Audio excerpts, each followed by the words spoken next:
And so,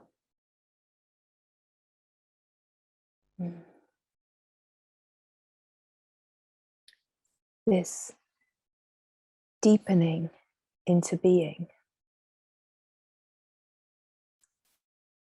is a ripening.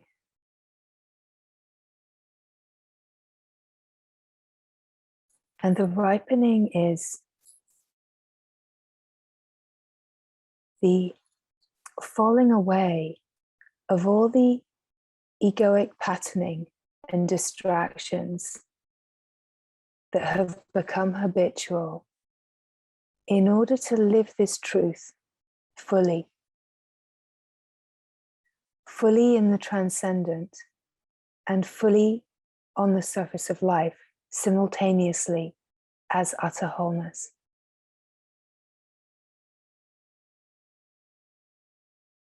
There are so many myths around what awakening is, what realization is. So many myths. It's impossible for the mind to sort through. And though that is what the mind does, the mind sorts through all of these myths and ideas and notions that are put forward. And the mind decides which ones it likes. But of course, therein lies the problem, is that the mind knows nothing about this. The mind knows nothing about this.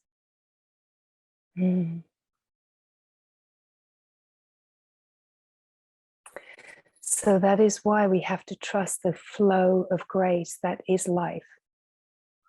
That life is offering the possibility, when we receive it just as it is, life is offering this possibility to surrender again and again and again in order to be humbled. And this humbling, it brings dispassion that is necessary. Dispassion, the ability to be unentangled with the emotional and the moods and the meanderings of the mind. And it is through a humbling again and again, being humbled by life, that the egoic patterns of protection and defense are eliminated, are dissolved, and fall away, bringing the capacity of true nature, which is utter dispassion, the ability to be non-reactive, where you are disentangled from the worldly, essentially disentangled from worldly desires, the wants and the needs of the me. And the recognition that whatever is playing on the surface is somehow the flow of grace that is offering the possibility of seeing yourself more clearly, seeing your true self more clearly by seeing what you are not more clearly. And so there is this illumination of what you are not in order to see what you are. That is the grace, and that is the intelligence of how all of this unfolds. We could say the intelligence of the divine, but essentially the divine is a quality of intelligence in and of itself. The divinity creates, let's say, even the field of intelligence. So there is this ripening, there is this deepening, ever deepening into what is true, ever deepening into who you already are. You see, the mind cannot make sense of that. But this is not about the mind taking hold of a conceptual idea, oh, I already am this, and therefore I just live as a person holding a concept. I already am the self. Everything is the self. Because that is not consciousness awake to itself. That is consciousness in a pattern of conceptualization. That's not freedom.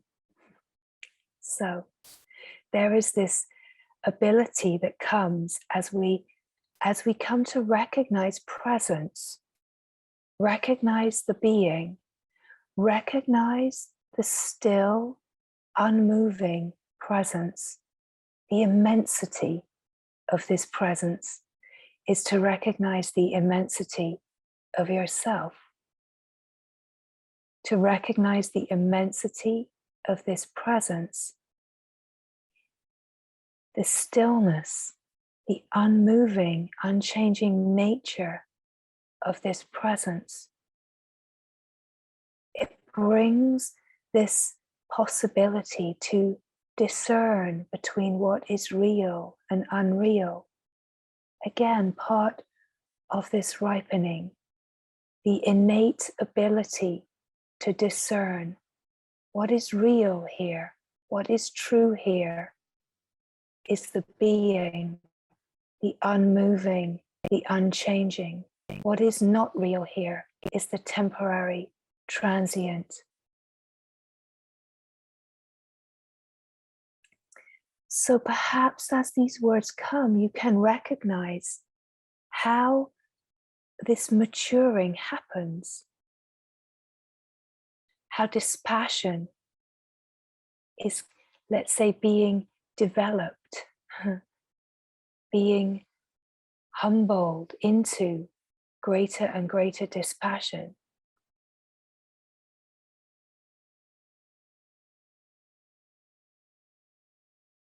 How this ability to discern what is true and what is untrue.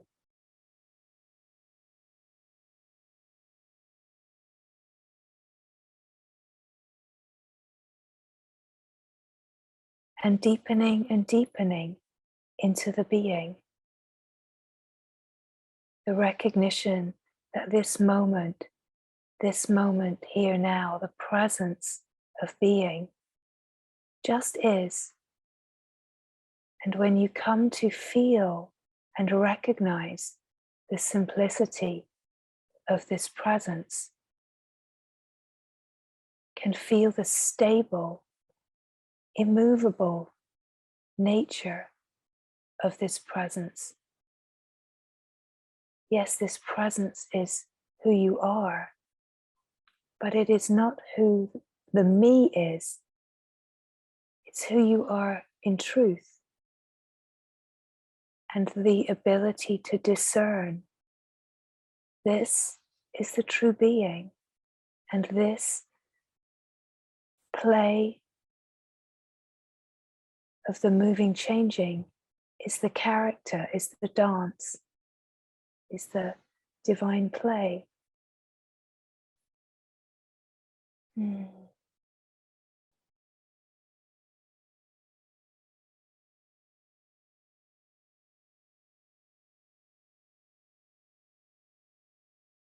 There are myths and ideas that the mind can hang on to, that there is some kind of big bang that happens where suddenly everything changes. There are for sure experiences, many experiences that can happen in this unfolding. But the need to mature does not escape any being. The need to mature does not escape any being.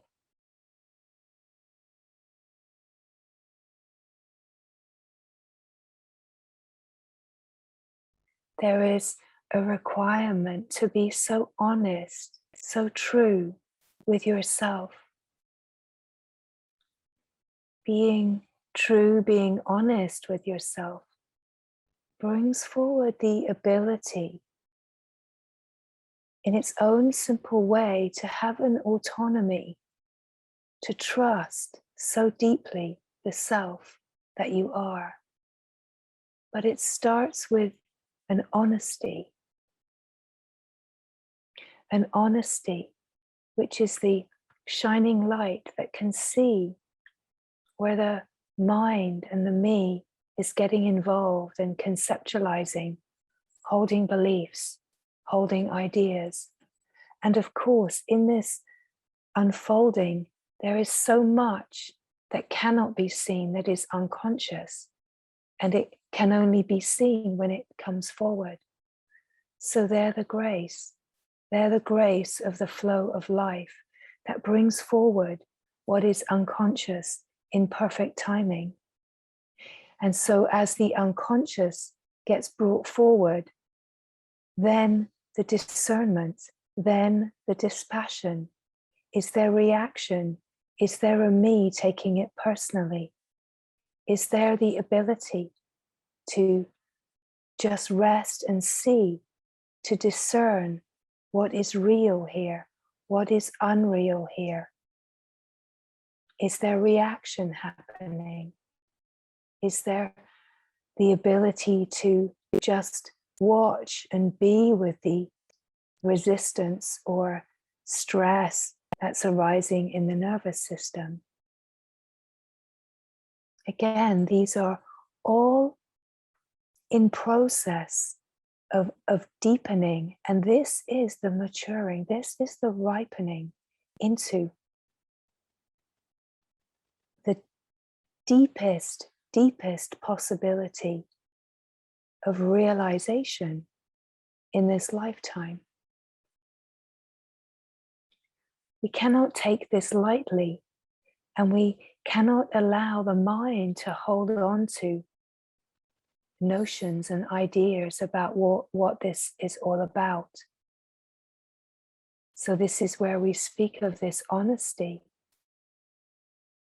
Another part of this maturing is the ability to trust so deeply the self, so deeply trust what is true, to trust the grace of what is unfolding.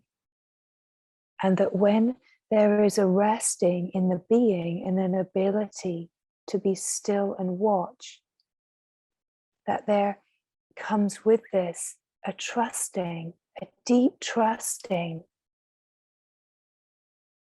of the self, a deep trusting in something unfathomable and always greater, that there's always something unfathomable and more than where you are living. Always, always. Of course, there is only one, and we are one with that.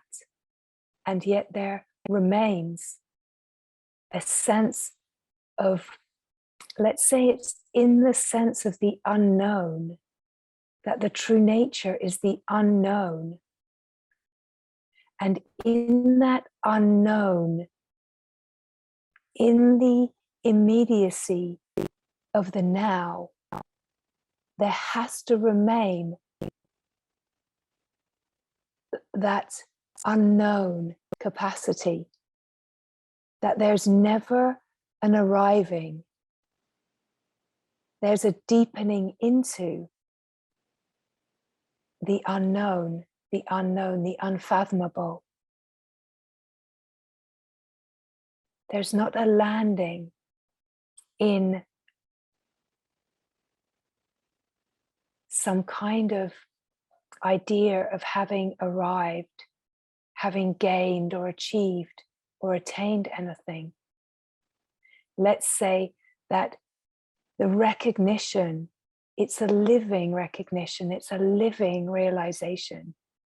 It's only ever alive here now, in the freshness, in the truth that is the aliveness of this moment, full only of itself and empty of content.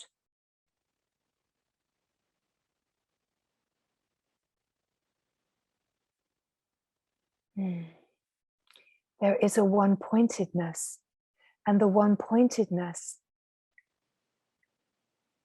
it comes again through this process of maturing, the turning inward, into the one-pointedness, where this truth, this knowing of the self is such a pull. We could say it starts with a longing. It starts with falling into that longing, that yearning.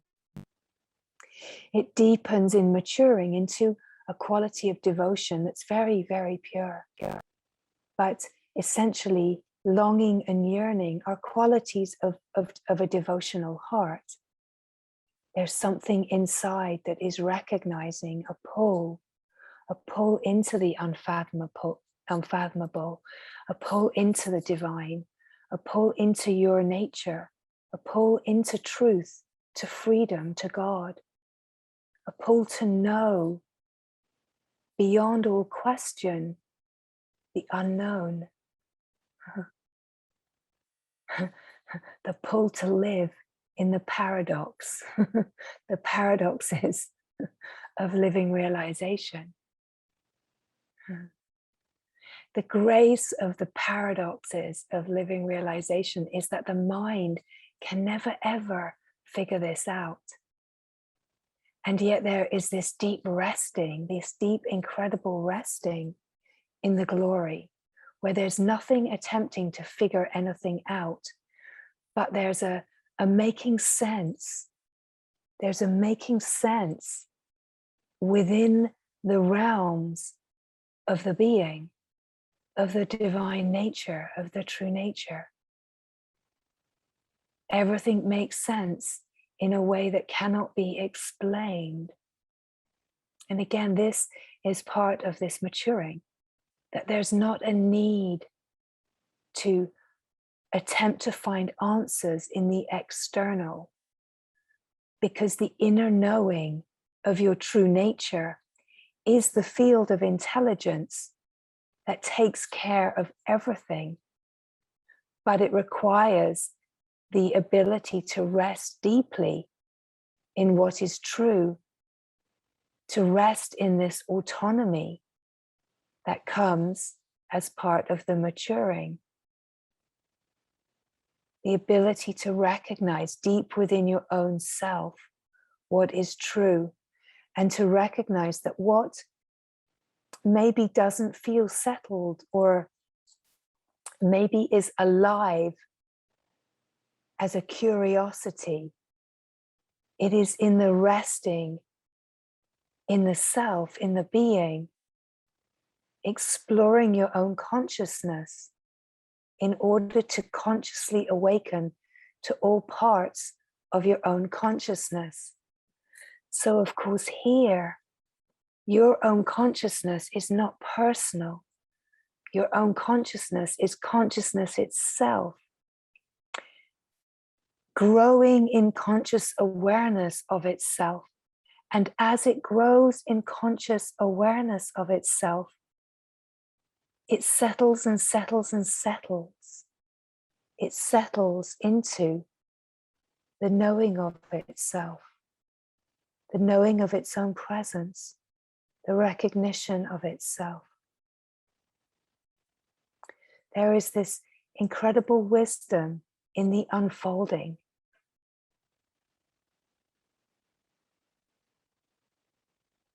This too can be where reading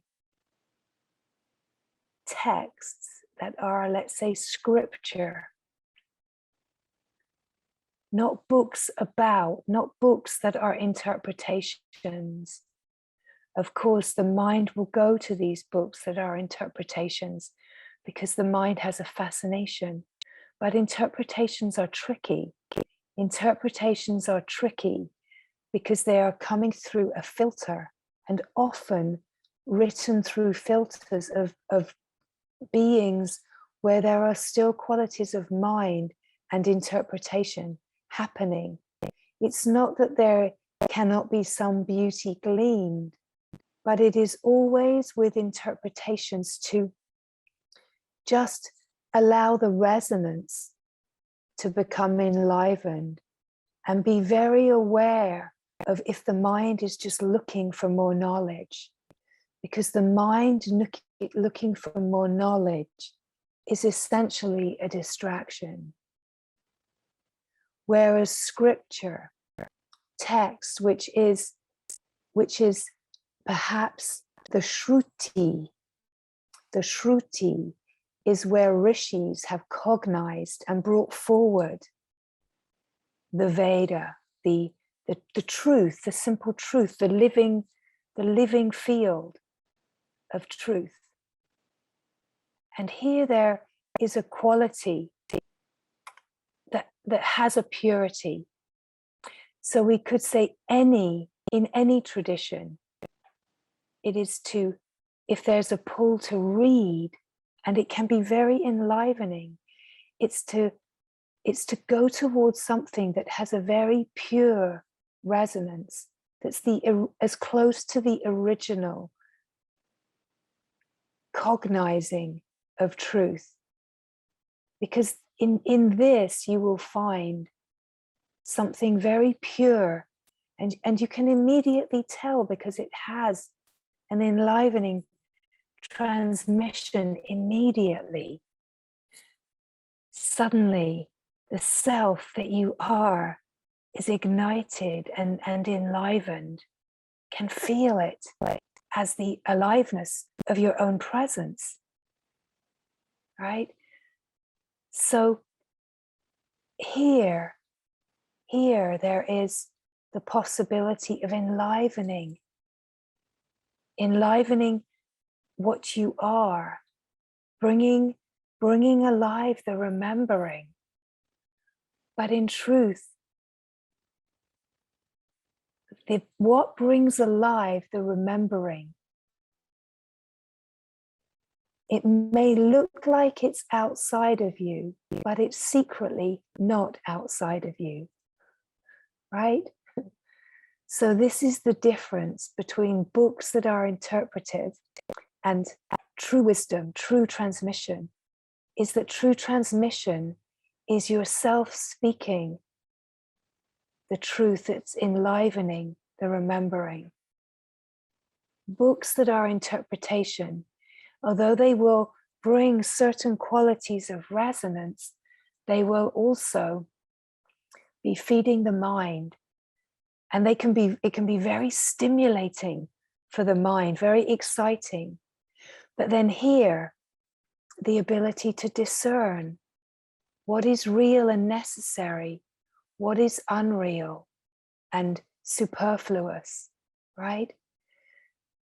The deeper that we come into the being, the more the pull only for what is an alive transmission, only what is an alive transmission feels nourishing.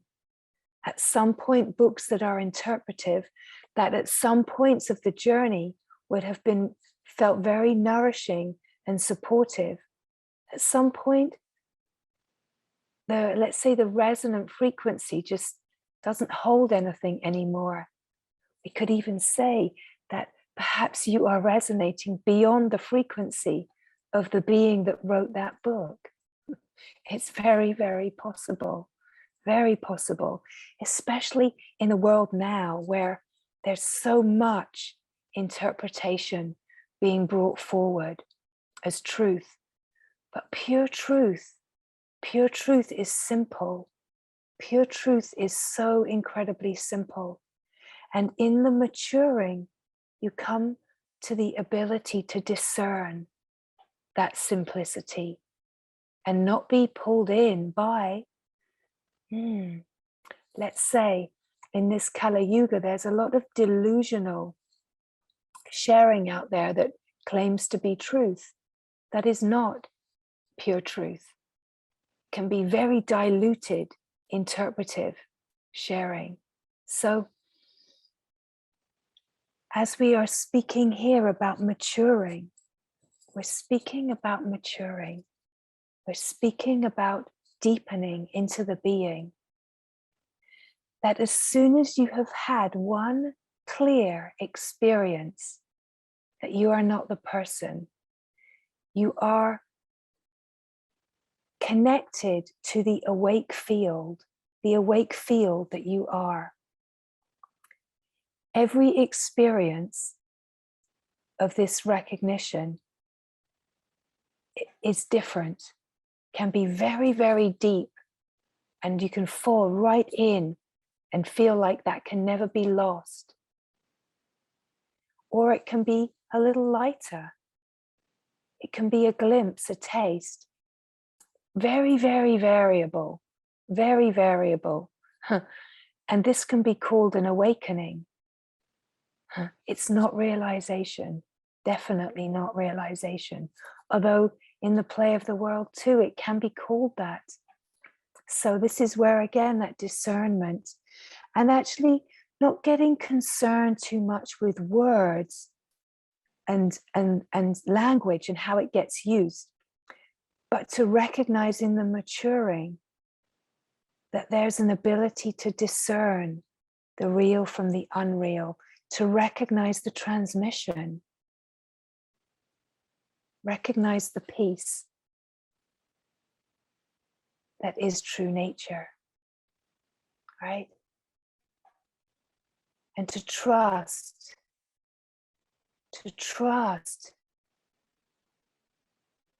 the deep autonomy of the heart, of the self that you are. Where you are pulled and how you are pulled in the unfolding will change and will mature with you, because of course it is a reflection of where you are living. Let's say the deeper you go, the more books you get rid of, the more your library diminishes.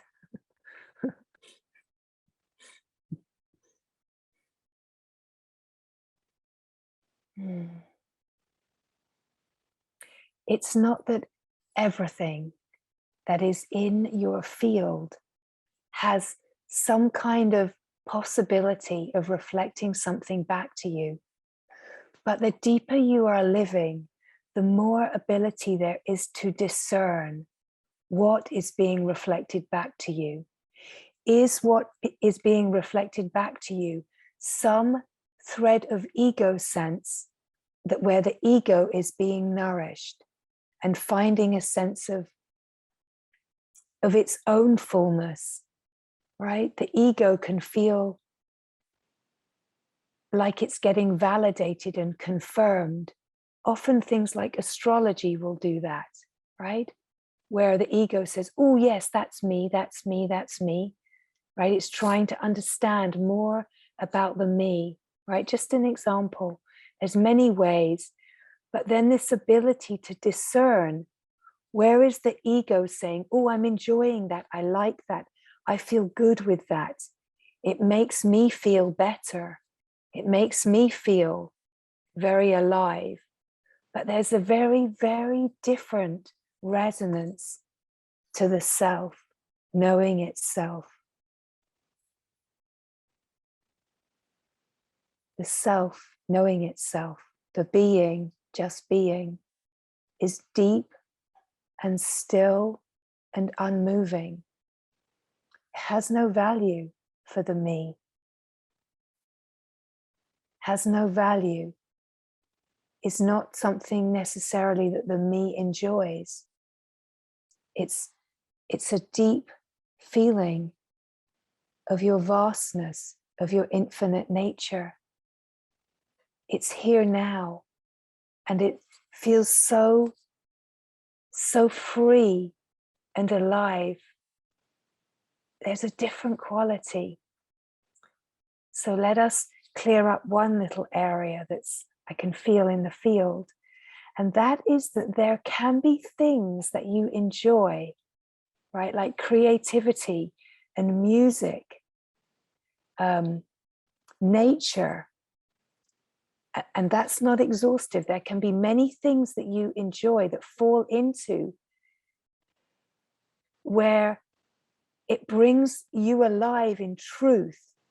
And let's say you could say, well, the me enjoys those things. But there's both happening, let's say. Let's say that it's bringing alive true creativity. It has no meaning, but it's bringing alive true creativity, true self. It's bringing this expanded vastness where you just get lost. Yes, the mind could say, well, isn't that the me confirming itself? In this case, these cases, it doesn't matter, because the knowing of yourself and the enlivenment of what is true is bigger and more true than any idea of a me. Would even say in this kind of situation, the me trying to, it would be the mind intercepting, saying, well, is this not the me satisfying itself? Right? The me could bring in an interceptor, because the me can be very, the mind can be very adept at intercepting in all kinds of ways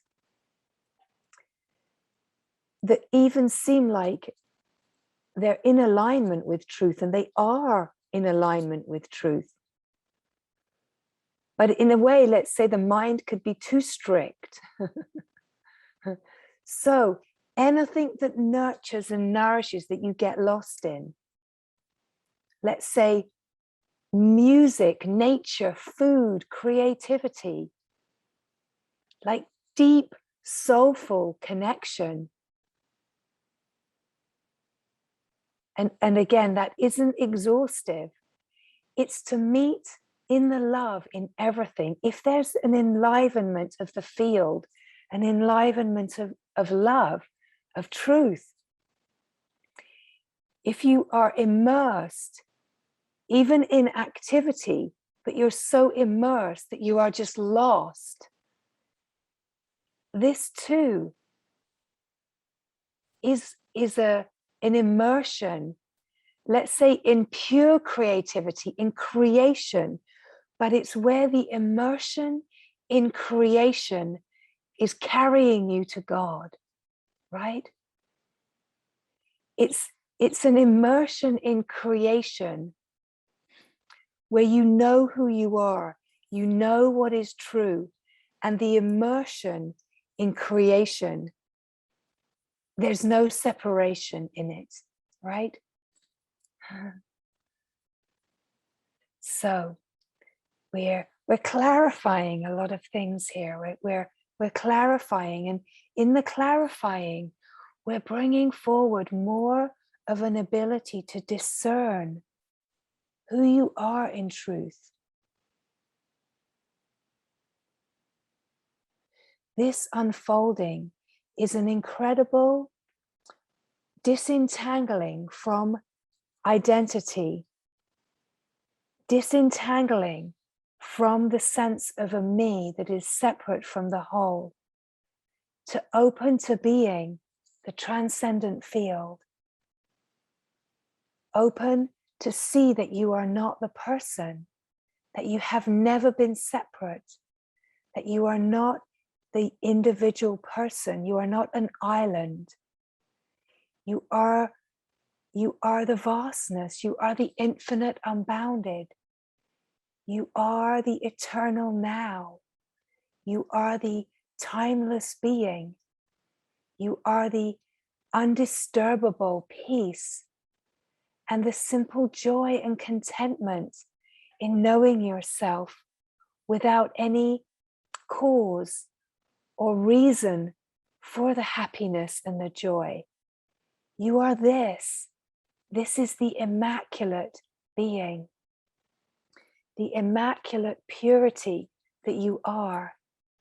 And in this process of refinement comes for consciousness to consciously recognize itself in absolutely everything, deepening in the oneness, the knowing of oneness, deepening in, maturing, refining.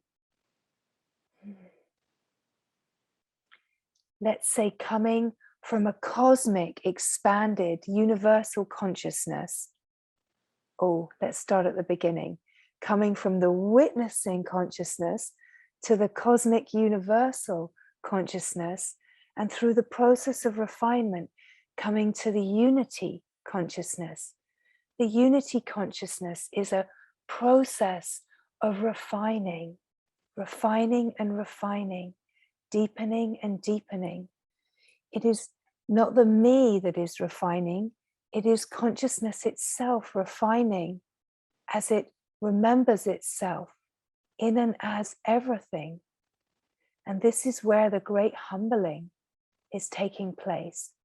But all of life is acting as a great humbling mechanism.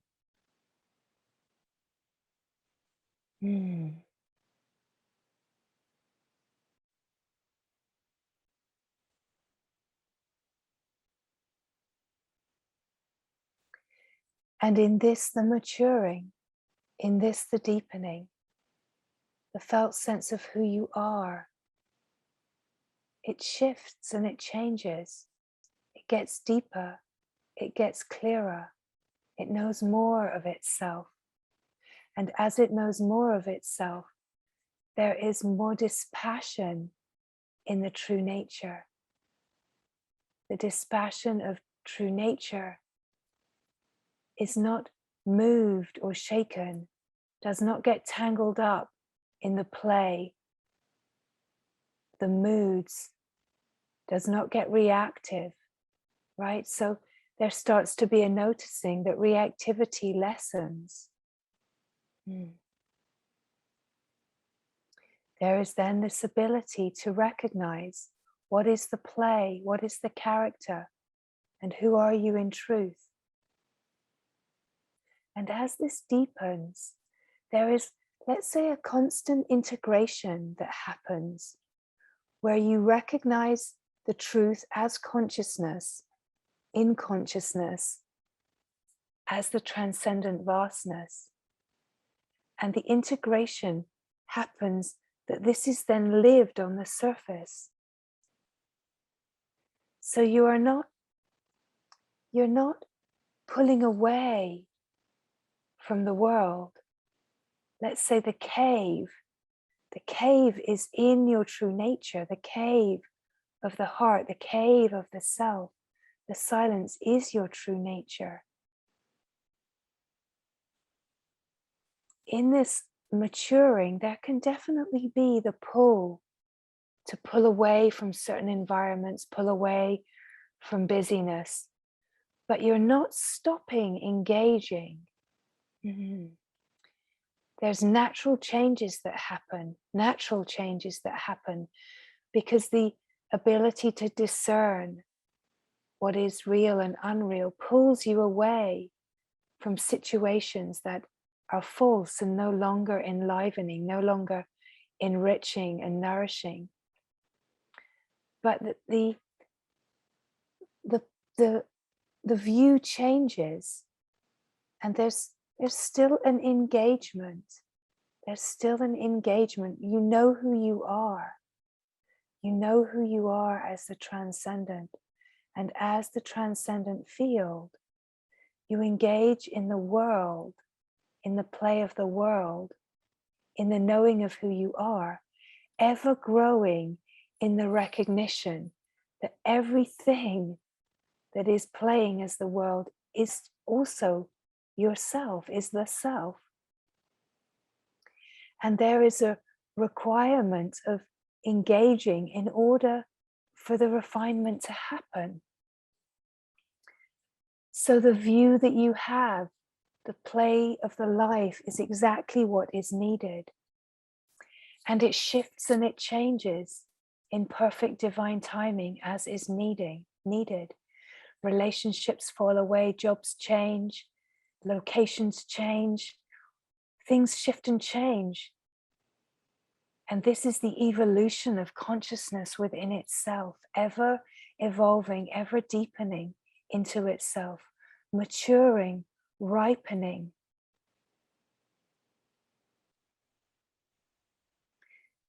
So the longing is always here, the longing or the devotion. It gets deeper and deeper. The deeper you come in, you might think that the longing and the devotion falls away, but it actually gets deeper. It gets deeper because the pull into yourself gets stronger. The self longing for itself, the self knowing itself is a flow of devotion. And it's a pure devotion. The self in prostration to itself, falling into itself. This prostration, this bowing, is the perpetual surrender of life into itself, the perpetual surrender of the self into itself. This now collapsing into this now, collapsing into this now, collapsing into this now, but only ever knowing now. Not carrying anything forward, just this now, collapsing in its entirety. And this now, collapsing in its entirety, springing in the freshness of like a birth and a death in this moment. This now collapses, and this now. There's only this now. The stillness, the silence, the simplicity of there only being now. And so this maturing, this deepening, the now matures to be so intimate, so immediate, so spontaneous. Cannot even imagine how the now can be more now, but it grows in its nowness. It gets enlivened in its nowness, its immediacy.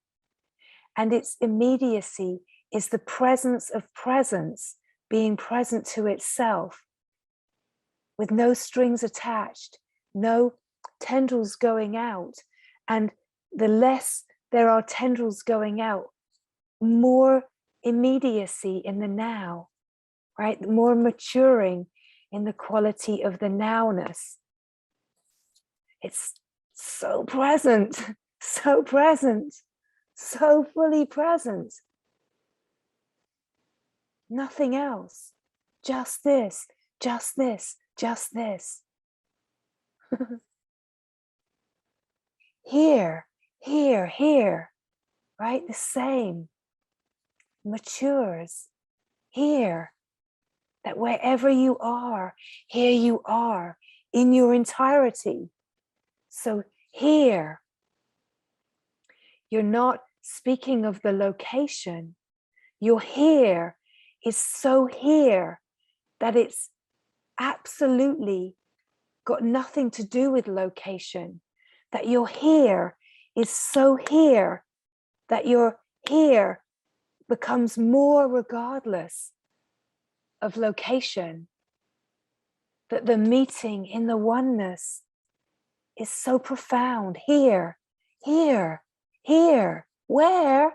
Here, here, now, right?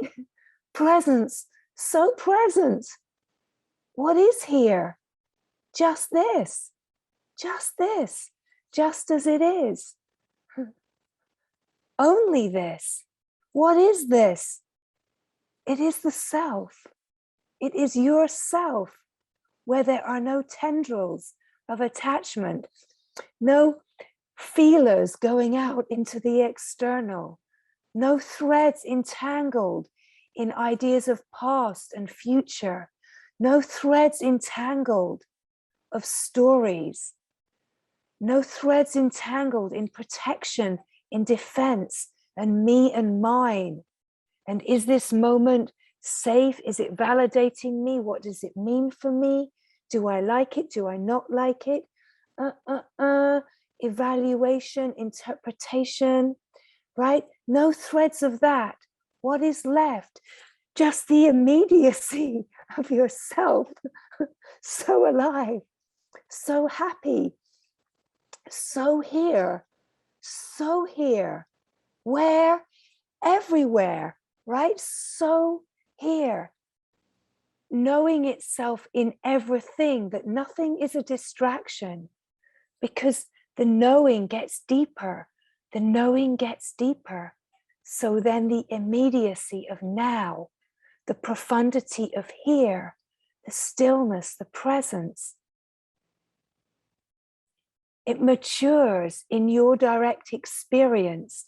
Of course, now itself, here itself doesn't mature, but your direct experience of yourself as the here now, as the immediacy, matures, it deepens. So we can say the totality is here, liberation is here, all that you are is here, the fullness of pure divinity is here, pure truth is here, and it is utter truth. But we have to clear up that there cannot be these ideas of conceptualization where there can be a fooling yourself. That this refinement, this maturing, it takes effort, it takes sincerity, it takes commitment, it takes everything. It takes everything that you think you are being offered into who you truly are without knowing what that is. This is the process of maturing. And this is the great unfolding that opens the heart, that brings a quality of wholeness to realization, let's say. It brings a quality of wholeness where consciousness is fully awake to itself and the heart is fully open, wide open, unprotected, undefended. So there are no strings attached to the me and mine. The vasanas and the samskaras clear themselves up. So the process of maturation is like a tidying up. It's a tidying up in preparation for living realization. A preparation for what? The mind says, drum roll, da da da. What is it a preparation for? Yep, just living ordinary life. Yep, that divine. It's preparation for the most divine possibility, ordinary life, right here on the surface. Preparation for the great adventure of living your divinity right on the surface in its ordinariness as human being, as true human being. It's worthy of a drum roll, of celestial proportions, but it's nothing like the mind is imagining it's going to be, right? Your lotus pad of blissful contentment is right here in the craziness, right in the center of life. Yep, that's the truth. That's the great truth. That's what this maturing, this deepening is bringing us to, right? Where there is an autonomy in the knowing of yourself, that you can live this truth right on the surface of life, no doubt, no reaction, utter freedom, no elitist nonsense, no hierarchies, no religion, no teachings, nothing but yourself, nothing but your divine self, living right here, shining the light, living as love, living as the emanation of your realization, never needing to tell anyone anything about it, never needing to tell your story, because you are the living emanation. You are the principle of illumination. You are the light. You are the love. You are that which is living itself, right? Ordinary, very, very ordinary, very, very ordinary. You are the light, you are the love at the grocery store. You are the light and the love hanging out with your family. Yes, there's the test. You are the light and the love, whatever is happening, whatever is unfolding. You are the light and the love right on the surface of life. The great maturing is how little do you speak about your spiritual path? How little are you concerned with learning more, gathering more with your spirituality? Pure truth is empty of frills, empty of embellishment. It's so incredibly pure.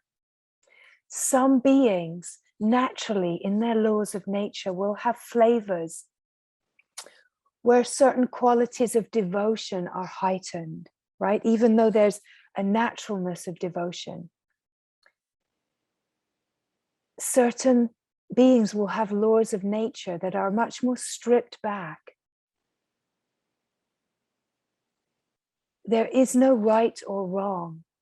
Essentially, let's say the great divine ordinariness is living this truth according and navigating the laws of nature, which make up the body, which make up your uniqueness, navigating this in the most simple, pure, and free way, where the laws of nature are not tangled up protecting, they're not tangled up defending, they're not tangled up in egoic patterns, playing as a me that is separate from the whole. That you are the living wholeness. You're living the wholeness that you are. And living the wholeness that you are means living the fullness of your uniqueness right on the surface of life. So, what it does not mean is jumping ahead of yourself, where the mind can conceptualize and say, well, if this is all about the ordinariness, then I might as well just carry on as I am. But then there's a me, then there is a me that is still living in separation. So this is where it takes effort, sincerity, commitment. This is where your longing for truth will carry you to the transcendent, carry you to the vastness, carry you through the process of refinement, of ripening, of maturing.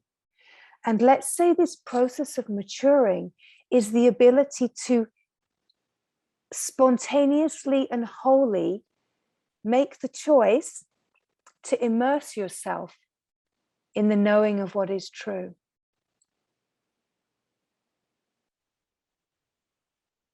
And at some point, that ability to immerse yourself gets swallowed.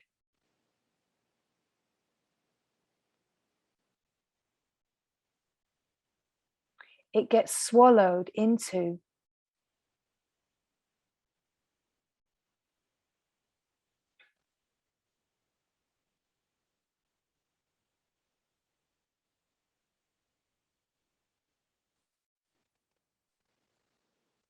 the silence. You vanish.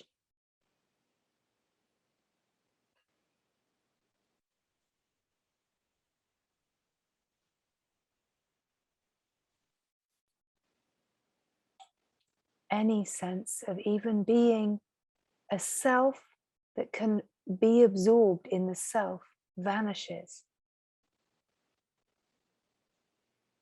You vanish into grace. You vanish into God. You vanish into the Mother. Vanish into love. Vanish into the light.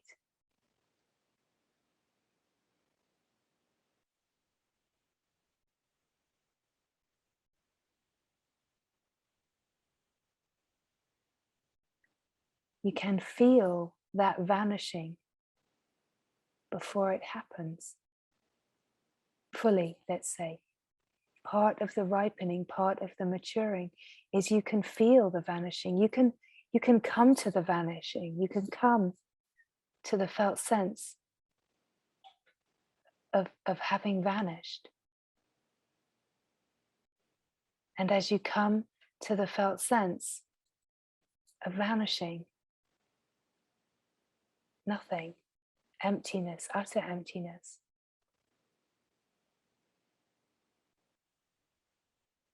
you are free. You are free here. You are in freedom here.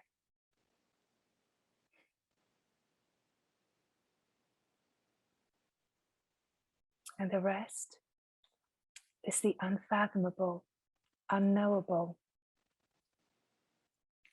The rest is the unspeakable.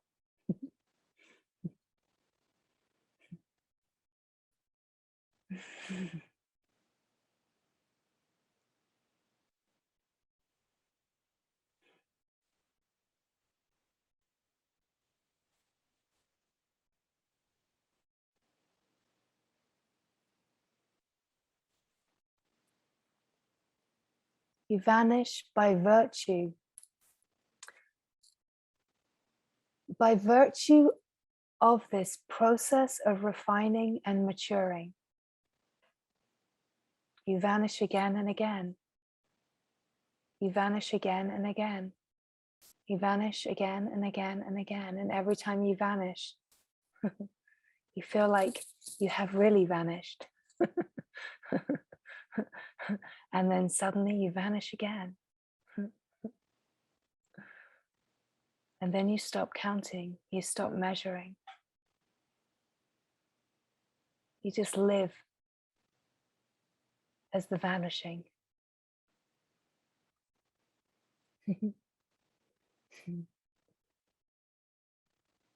And to live as the vanishing, you live right here on the surface of life.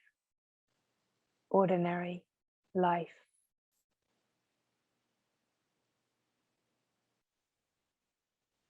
The great wisdom reveals the oneness. It reveals the utter oneness that is Brahman, that is divinity, the Para-Brahman.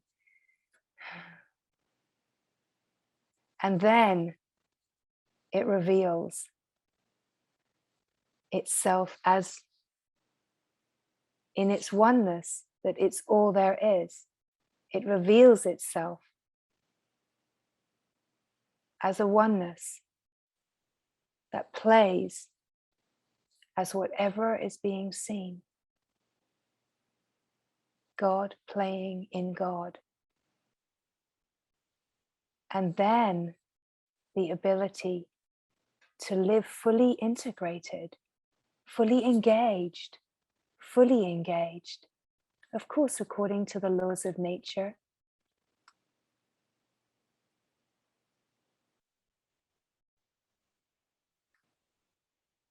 But the laws of nature are God. The laws of nature are divinity. Consciousness is God.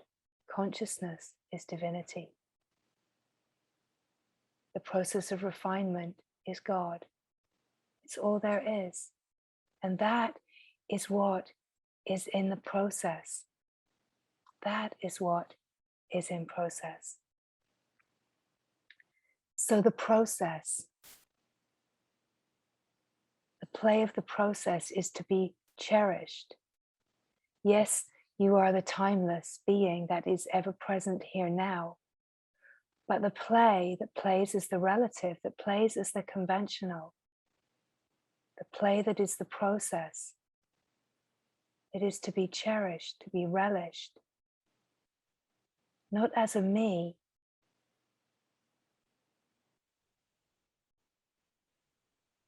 but in this moment, this moment, this moment, the utter openness. You are the utter openness that includes absolutely everything.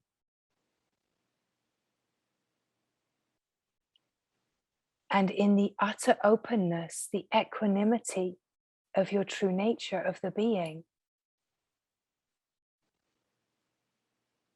This moment here now, you are in truth the wide open heart, the wide open infinite spaciousness that welcomes everything, the ability to welcome all of life, just as it is. And then this maturing, that is bringing forward greater and greater possibilities of dispassion, bringing forward this ability to discern, discriminate. This is the viveka. The dispassion is the Viagra. Viagra. yeah, there's a ya at the end there. So it is this ability to relish the unfolding, relish this refinement, but to be able to discern what is carrying you deeper and what is enabling and engaging ego patterning. There is, as part of this maturing, there is the requirement to pull away from egoic patterning and conditioning.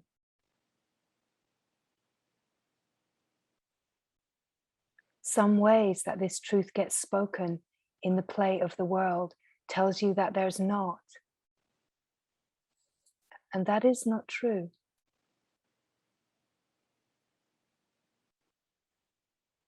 You cannot conceptualize this truth. You can fool yourself by conceptualizing this truth.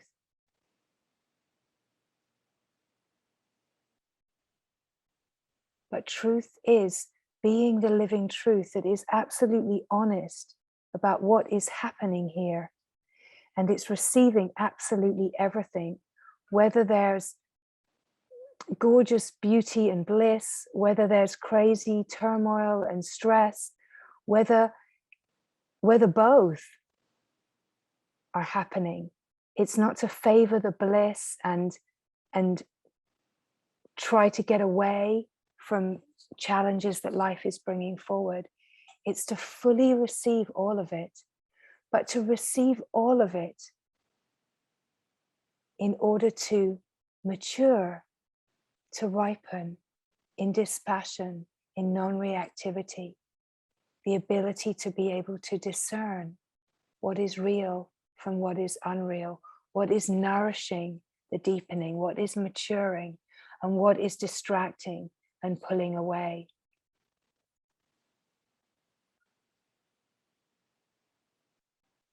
And it starts with the presence. It starts here now. Every moment, it starts here now. This now. The presence of being just here, just as it is.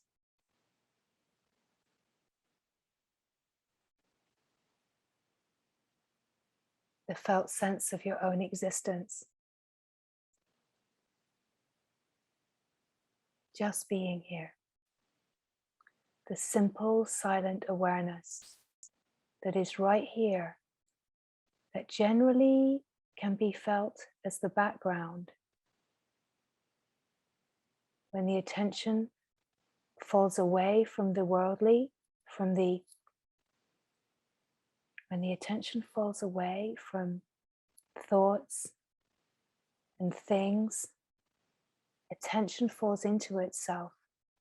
as pure awareness, just being aware first of what is moving and changing,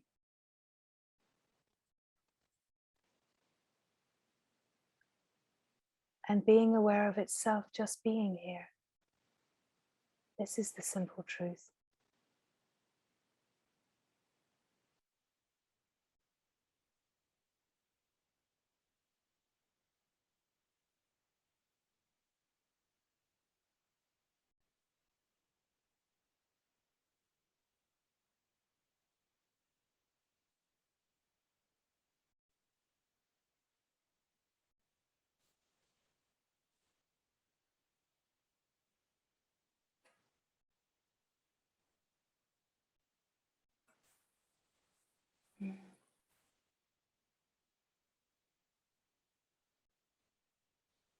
So as these words come, it is always just to receive the resonance. Of course, the mind cannot understand. It cannot understand any of what is being spoken. The deeper that you fall into being, the more will be understood. Because let's say the mind starts to find its cosmic nature. And as the mind finds its cosmic nature, more will be understood. But essentially, it's always about the resonance. It's not about pointing to someone, about a journey. It's about recognizing, glimpsing, tasting, and feeling the aliveness of that which is enlivened. Because that is yourself. That is the true self that you are.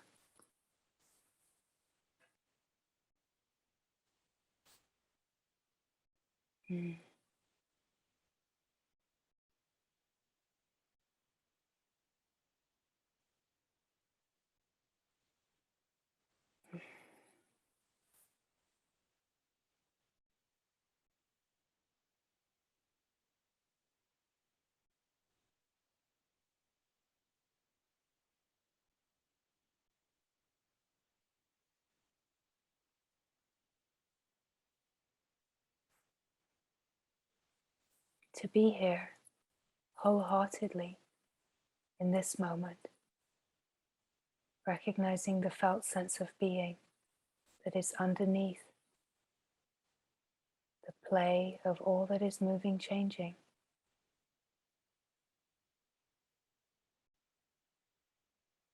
Every being can feel the felt sense of simply being here, the felt sense of existence, the awareness that is aware.